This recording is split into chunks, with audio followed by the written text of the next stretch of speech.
All right, everybody, welcome back to Unscripted from my studios in Old Hilliard. Exciting day today. Again, I'm just blessed with every guest, but today's guest, Justin Kendrick, is the co-founder and lead pastor of Vox Church in New Haven, Connecticut, launched in 2011 with a mission to see New England transformed from the least churched region in the U.S. to the most spiritually vibrant place on earth. The church is initially planted near Yale University and now has 9 campuses throughout the Northeast. Kendrick is a husband and father of 4 children, and he's also the author of a book called Bury Your Ordinary, Practical Habits of a Heart Fully Alive. And we're going to talk about another book today called The Sacred Us. So welcome. Thank you for having me. It's an honor to be here. Absolutely. Anything else that I missed there from your bio? That was quite the intro. No, you basically covered it. I have a golden retriever named Winnie.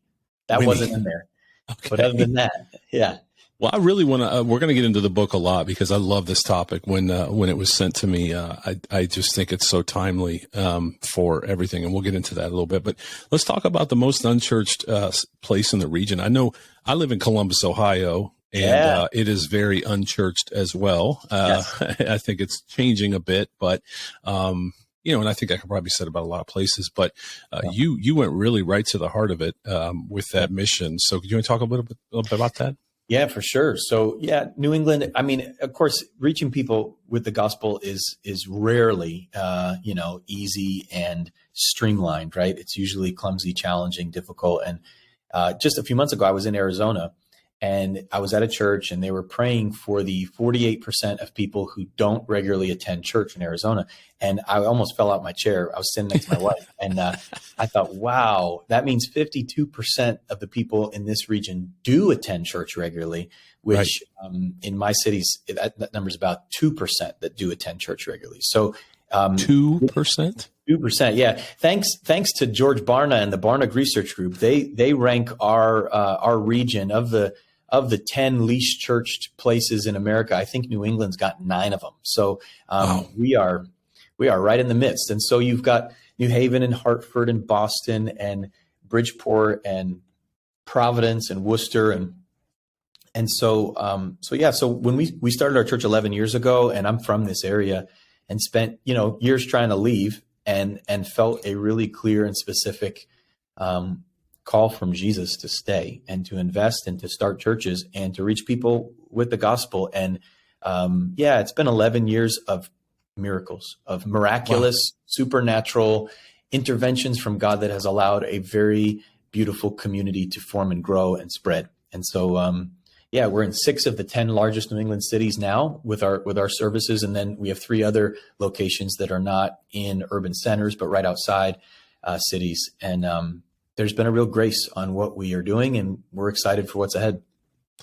I mean, there has to be just simple math. Most people know I'm not that bright, but 2%, 2%, and you have 9 campuses. That's like, how did that develop? Mm-hmm. Knowing that you're up against 2%, like how did you make that math work? Yeah, it doesn't work. People need to meet Jesus. That's the bottom line is, right? The majority of your church are going to be people who don't have a church background, don't have a Bible background. A lot of this area would identify as Catholic, but doesn't ever attend church. They don't ever actually attend any service or participate in any religious events. They're just kind of culturally Catholic in their own minds, and so that's a lot of the population we're dealing with. And so when people are walking into church at Vox, at our home church, oftentimes it's the very first time they've been in a church, and it's the very first time that they're hearing the gospel. And so I am talking about Jesus, and every week I'm talking to someone who's literally never heard that he died for my sins and rose from the dead, and I can receive forgiveness and grace. So to me, it is so much fun. It never gets old to watch the lights come on and watch people experience the kindness of God through Christ in a personal encounter. It's awesome. It's awesome. And so, it's, the math definitely doesn't work, but there's something contagious happening. I think about, he's a friend of mine named Javier, who met God in a life-changing way 3 years ago. His wife, his 2 kids, his mom, his brother, his brother's wife, his cousin. Now they're all a part of the church, part of the family of God, because something is happening in their home that's changing their lives. Awesome. And I was going to ask you, because it sounds like, with that percentage, I was just wondering if you've had to, this isn't probably the right word, unprogram or deprogram someone's misunderstanding or poor, maybe a poor experience in faith prior. But it sounds like that's not what you're dealing with. You're dealing with people that have, which in the United States is incredible, that people have never heard the gospel. That's insane. I know. I mean, it really, especially I spend a little bit of time in the Bible Belt, and the culture shock is so significant when you spend most of your life in New England, and people don't even think about it or realize it until you're here for a while, and then you start having conversations, and it's like, wow, this is real. These people are really this ignorant to the Bible. You'd think in America, but it is not a part of their lives. There's two sides of it. One side is very exciting because I look at it like wet cement. You are literally introducing people to the Bible for the first time in their lives, which is so much fun and very exciting. That's one side. The other side is, you're not dealing with a lot of the muscle memory and built-in things. So like you talk about giving, you talk about worship. Like last week at our church, I had to really explain that like worship is not like a karaoke, 20 minutes of karaoke. Like we're actually a priesthood, and we're offering a sacrifice to God, and like just creating a theology around worship that there's just no grid for at all. And so it is fun because you're helping shape a worldview in the hearts and minds of people. But it also comes with a significant amount of challenge. And sometimes you wish, boy, it'd be great to not start from the ground up with everybody. And we don't always have to. You get some transports. Oh, we came here from Florida. And it's like, oh, good. You probably know how to give and how to serve and how to, some of the basics. But a lot of it's from starting place. And that's absolutely fascinating. It does lead into your book. I think, but one point that I want to make there too is with 2%, when they leave on Sunday, they're not surrounded probably in their working space. Like you said, I live in Ohio. I mean, most, somebody you work with is probably a Christian or goes to church. You might even go to church with them. But those people are going back to their places of work and whatever they do during the week, and they're not surrounded by community. So how's that been? Yeah, that's real for our students. That's real for our general population, right? Like my boys, I have 3 sons and a daughter, and my daughter's 3, but my boys are high school, middle school, elementary school. And, they each have, it's changing now because a number of their friends are actually starting to come to our church, which is exciting. But before that, they really have 0 Christian friends at their public school, and so whatever it might be, 1,000 kids at the school, they don't know another Christian. And now as some of them are meeting Jesus at our church. And so now some of their friends are actually followers of Christ, which is awesome. But it's definitely a challenge, and it's also, again, there's always that 2 sides, right? It's also a really sweet opportunity. Right. And it does allow for a lot of, powerful moments and conversations. Like we've had a lot of friends who have actually left Connecticut in the last few years just because of the challenges of the public schools, and some of the things that they're pressing down people's throats and everything else. And I get that. And I understand that tension, but I'm also like, hey, can we send some missionaries into those public schools too? Can we have a few of our sons and daughters who actually have a foundation in Jesus and can compellingly, winsomely show Jesus to these people? And so, it's an incredible opportunity. It really is. Well, and thank you for taking the time to do that. I know we came on to talk about the book, but I think that's helpful. I think for people, even myself included, welcome to Unscripted, to understand the landscape with which you're working and writing this book. So can we transition to the book? Because I think that it does now make sense, even more so. Do you want to talk a little bit about the book? Yeah, for sure. So, this book is not like last year I was like, hey, I have an idea. Let's write a book on community. Like, that's fine. I'm not criticizing anyone else's process when it comes to writing, but for me, this is it's a 30-year book. I just turned 40. And so, I guess 25 years, you would say, because as a young teenager, I met Jesus, and I became fascinated at a young age, high school, with the stories of the Bible, how Jesus took 12 guys and did life with them every day and just lived life in this dynamic community. And of course, in our time, church has often become this sort of institutional tradition that we show up on Sunday for X amount of hours or time or minutes. We exit, we go to our normal lives, and then we show up again. And the Bible teaches a much more holistic idea about community, that we are the people of God and that our lives should actually be woven and knit together. And it doesn't mean that everybody has to live necessarily in a Christian commune, but it does mean that, seeing them for 60 minutes or 90 minutes or whatever it is on a Sunday, and then being completely disconnected for the other 6 days is not a biblical model of community at all. And so this started for me in college. I led one guy to Christ at my university, and we moved in as roommates. We added 2 more. By my senior year, I was living with 9 guys in a 2-bedroom apartment, all new followers of Jesus. It was crazy town. And then 2 weeks after graduation, I married my wife, and we bought a multifamily house. And we ended up inviting people that we had led to Christ or that were followers of Jesus into this home. We had 8 of us living in this multifamily house. Our best friends bought a house about a block away. They had 9 people in their house. When we started the church, we bought a second house. They bought a second house. Long story short, we had in a 3 or 4 block radius, 12 or 13 houses together. And we were literally living out community every day, figuring out how do we do life together? How do we raise kids together? Now, this wasn't on some like backwoods in Utah. This was in the urban center in New Haven, a city that's built primarily around Yale University and Yale New Haven Hospital, and a very urban environment, that we now had this little community.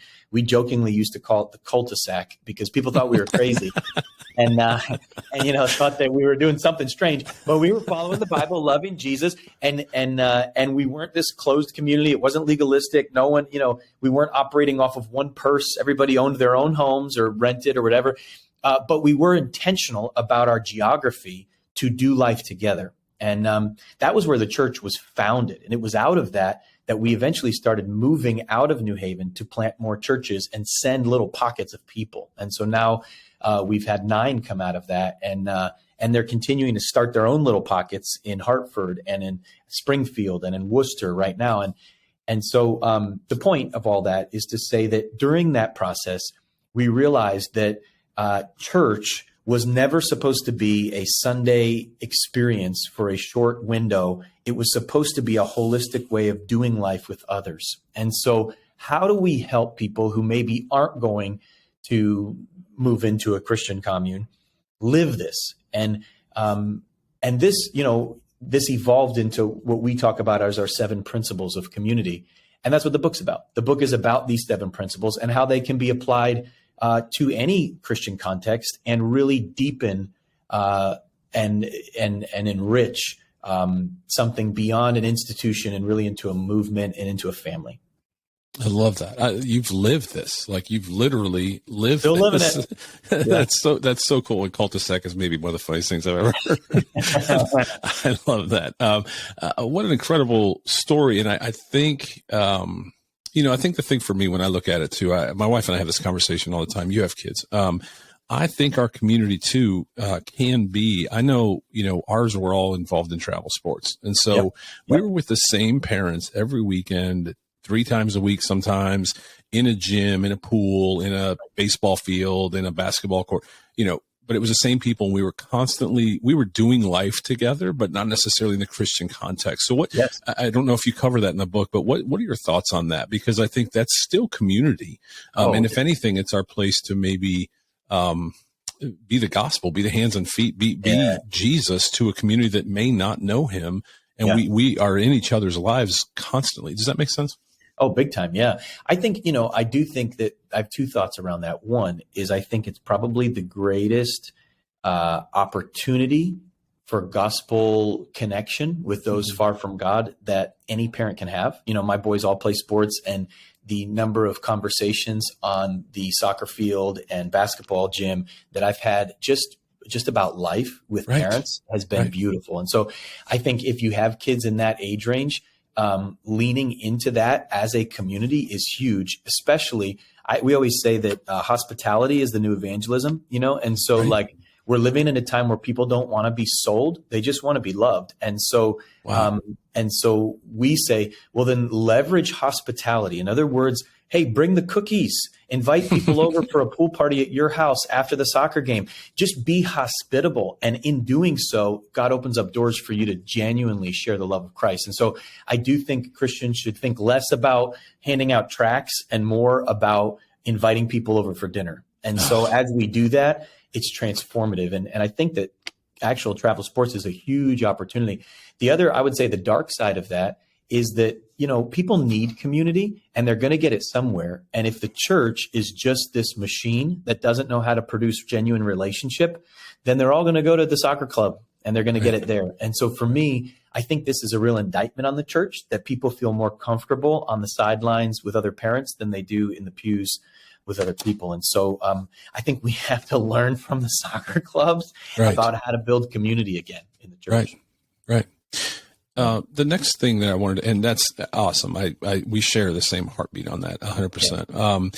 Now, the next thing I want to ask when it comes to, we just came through the pandemic and the pandemic closed a lot of churches' doors, unfortunately pulling us away from community. We could not literally be together except for our families, I know even our local church, I swear every Sunday they're like, hey, come on back, because which there was great things in terms of it opened up technology. So churches that weren't streaming before are now streaming, which is awesome.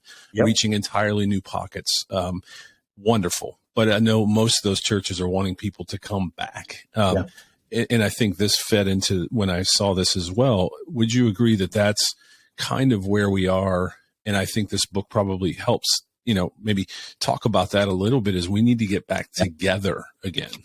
Yeah, I think, there is an institutional side of church that I think there's a reckoning happening, right? And so if I just want people back in a building to pad my ego or meet my budget, well, then that's a deeper problem, right? Absolutely, 100%. But I think that the church as a whole, one thing that's been exposed is that we actually don't have a theology around the gathering. And so the book actually talks a lot about that, is that, hey, biblically, there's a very robust theology around the gathered people. But in our time, we've been drinking from the fire hose of individuality and autonomy for the last 200 years in American culture. So everything says you're an individual, right? You're an autonomous self. You don't need other people.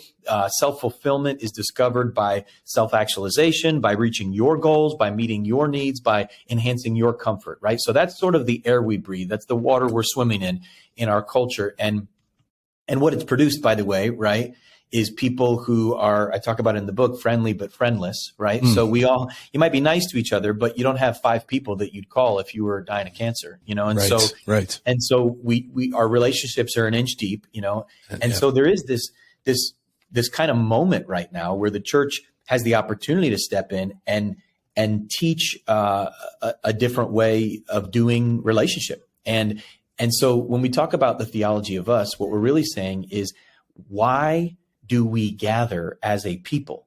And I think that most Americans think we're gathering for information transfer, right? And they think to themselves, well, if I'm just getting information, I can do that online, right? Like I can listen to a podcast and then sing songs in my car. So what do I need church for, right? But what we have to understand is that the Bible is very clear that the opportunity to know God that is available to us in the gathering is not available to us as individuals, right? So for example, in 1 Peter 2, Peter says that we are living stones being built into a spiritual house, which is a temple, right?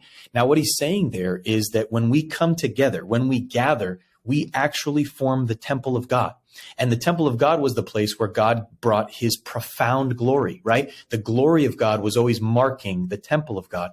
And so there's an experience with God, an encounter with God that only happens in the participation of the gathering. And so, yes, we've talked for so long in America about a personal relationship with Jesus. That's fine, but just so you know, right, that's not actually in the Bible anywhere, right? Wow. That phrase, a personal relationship with Jesus, it's not in the Bible anywhere because the entire Sermon on the Mount was written in the plural. We read it as Americans, and in English it says, you are the light of the world. But in the Greek, it says, you guys or y'all are the light of the world. It's a plural statement. In other words, he's saying, together you make up the temple. Together you make up. And so there's something that happens in the gathering, the participation of worship, the participation of receiving the sermon that actually changes us in a way that we cannot experience in our bedroom by ourselves.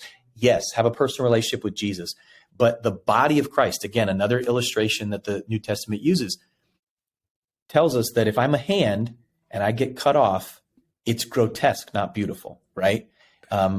And so in the same way, if I'm trying to live the Christian life apart from Christians, I'm actually creating something that's deformed.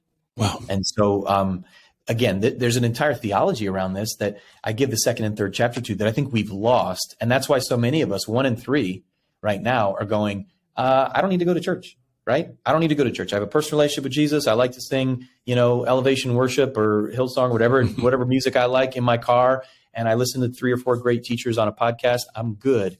And I would say you're missing something fundamental. Wow. And there's a couple things you said in there. I've always had my own personal belief that you're almost one of two things. You either have friendships that are an inch wide and a mile deep.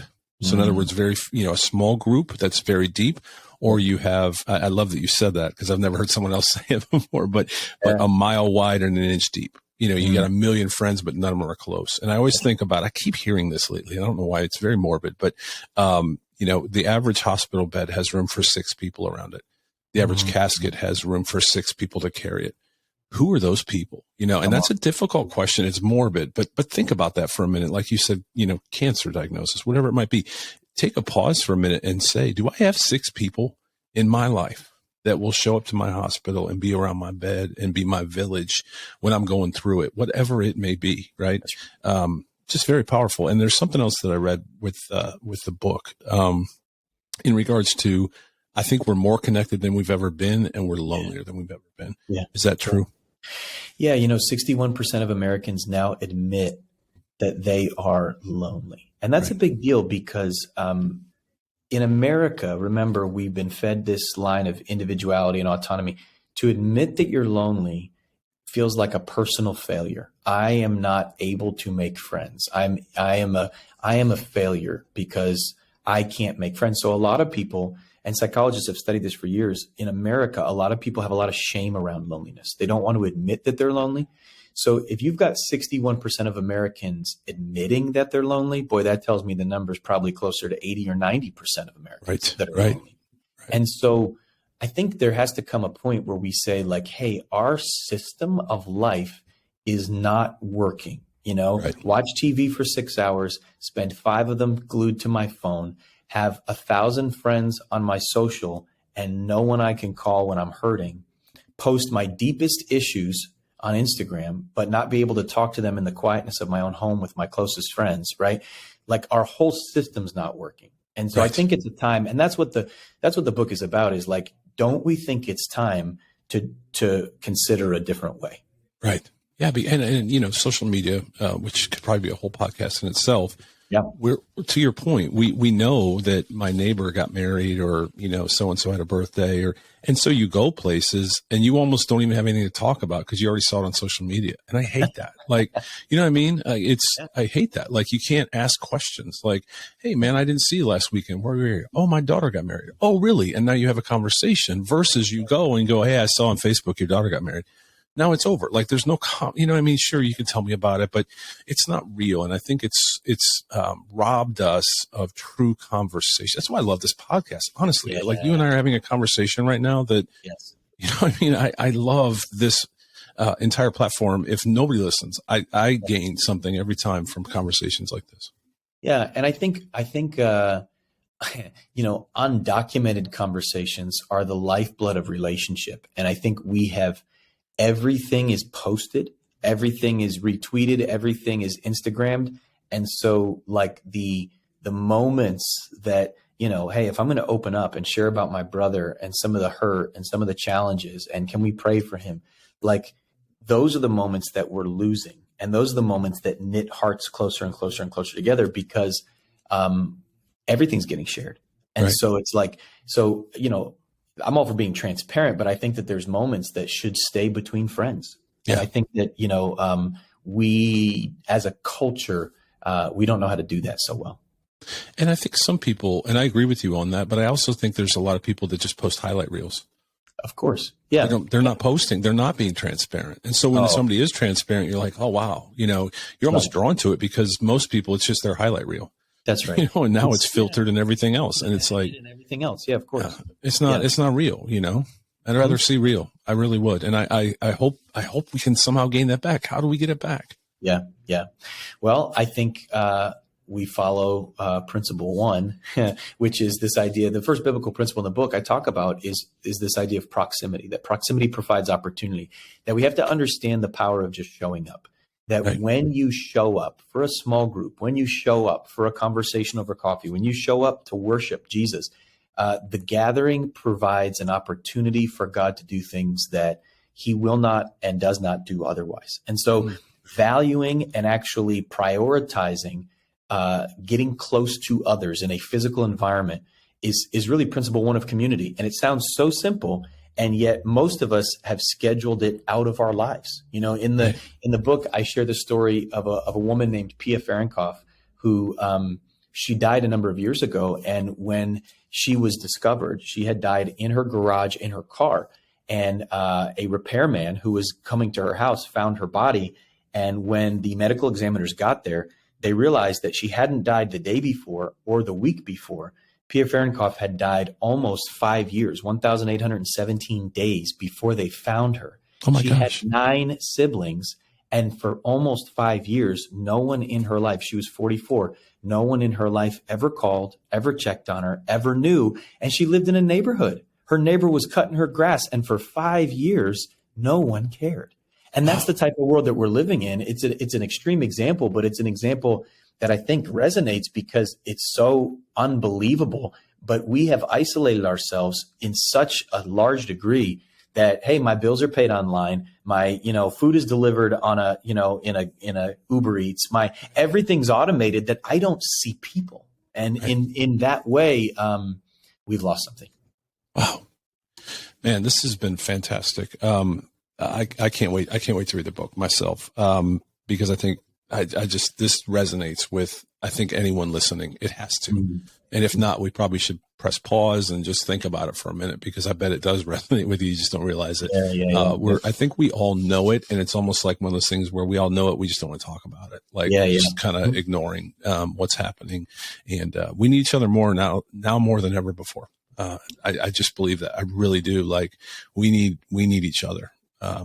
Yeah, I agree. And I think we also were at a pretty interesting moment in time post-COVID, because the landscape has been shuffled. Relationships have changed, right? We've all lost some friends, maybe gained some friends, but we're sort of at this moment where the cement is wet, and we can ask ourselves, what do I want community to look like in my life? And I think we're at a moment where we can step into possibly some new habits, some new ways of living. And so it's an exciting time too. Can this be used as a workbook for a small group? Oh yeah, absolutely. So actually our church right now, all across our 9 locations, we have over 200 small groups going through this material. And that's where the rubber meets the road. I mean, we teach it on Sundays, and that's fine. But ultimately it gets flushed out in that small group. So at thesacredus.com, there's a free small group guide that you can download that kind of walks you through 9 different gatherings that help you understand these 7 principles. And then how do I apply them? How do I practice them? How do I take next steps in them? And they're challenging. I mean, a couple months ago, I recorded the audiobook and I wrote the book, and I was like really convicted about, 2 in particular of the principles that I was like, I need to focus on those, because I'm not leaning in right now. And so I do think they kind of transcend. Nobody arrives. It's not like, hey, I live these perfectly. No way. We're in process. I love it. And actually I'm talking to some guys now that have wanted to do a kind of tight knit small group. So this may be it for us, because I may be the guy that you mentioned that streams and listens to Elevation in my car. So, hey, nothing wrong with that, right? Thank God for it, right? I'm grateful for the resource. Absolutely. But maybe there's more, Right, and that's what I think we often, if it's an enhancement, that's great. If it's a supplement, then we end up isolating, Yeah. All right. You mentioned the website. Can you mention it again? Where do they find this, the website? Yeah, thesacredus.com. Everything on there is free. And that's where, you can get, there's videos, there's a small group guide, anything that just helps people engage with community. We tried to load it up on there. And then voxchurch.org, voxchurch.org. There's a number of teachings about the material in the book. And in the teachings, I try to go beyond the material in the book and sort of give another layer, another flavor to it. But again, the goal with all of this is just to challenge people to take that step. That's the second principle in biblical community, is that vulnerability creates connection. That until we really start to step out into vulnerability, we can't build those deep bridges and really connect. So it's going to take vulnerability, and I try to outline a path to get there. Any small group I've ever been in, I always call it the gift of giving second. I've mentioned it many times on this podcast. It's the gift of going second. And when one person steps out and says, "I'm dealing with this. I'm going through this." It is amazing. It is magical what you see happen in that circle or that room or that living room or around a table. It instantly changes the climate of the room in the best way possible, because somebody can now go second and say, "Me too." But you got to get there as a group. You can't just do it the first time. Maybe you do. I don't know. But I think you got to get there as a group. You got to really get that foundation as a group where there's trust, where I'm going to put myself out here. And I know that you aren't going to reject me or make me feel, I think, but there's so much magic that happens in those kind of groups. Good. Oh, that's so good. Yeah. In the book, I talk about this idea that, nobody likes to go first. It's so funny that you say that.